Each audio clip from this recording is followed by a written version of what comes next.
myself Stuti Parikh. In this video, we will discuss about Buddhist architecture.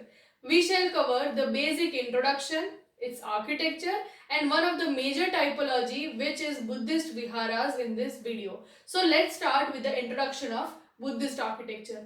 The main timeline is 300 BC to 820 AD. Buddhist architecture began with the development of various symbols representing the aspects of Buddha's life.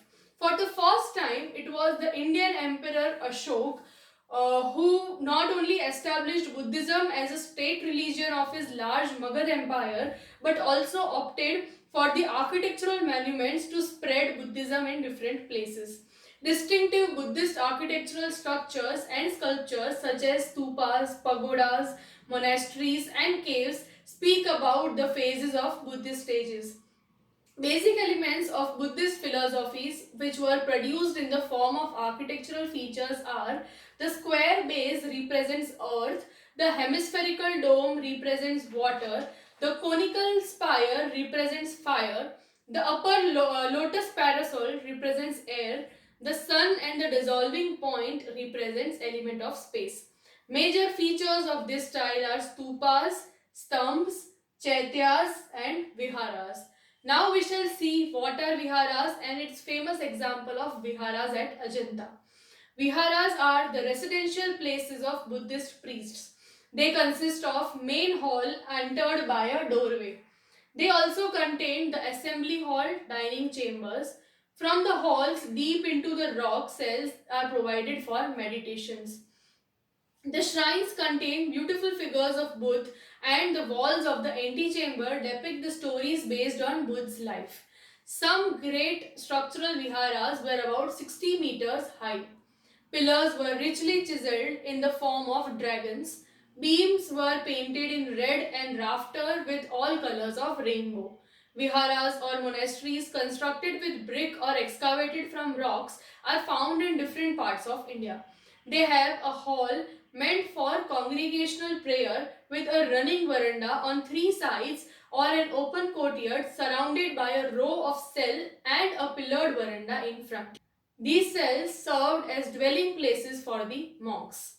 Viharas are walled quadrangular court flanked by a row of small cells and a pillared veranda in front. Cells are fitted with rock-cut platforms for beds and pillows. During Ashokan period, these caves were just plain rooms.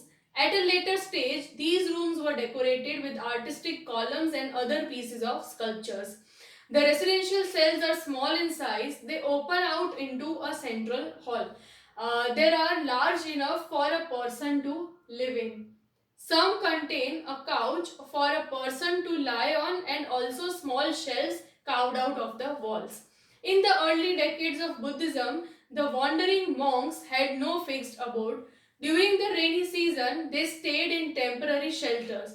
These dwellings were simple wooden constructions or thatched bamboo huts.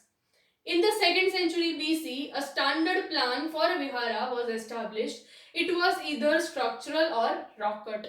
Now the next topic is viharas at Ajanta. These viharas consist of simple cells with no decoration. These were the residential places of Buddhist priests. There are 25 rock-cut viharas at Ajanta. The walls were having figures of celestial beings, dancers and deities.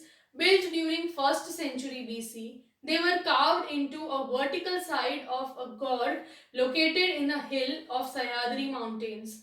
The Ajanta caves are considered the masterpieces of Buddhist architecture and contain living and sleeping quarters, kitchen, shrines and stupas. Made of bricks or excavated from stone, the residences of monks are called viharas, while the cave shrines used for worship are called chaityagrihas. So that's all for now. Thank you.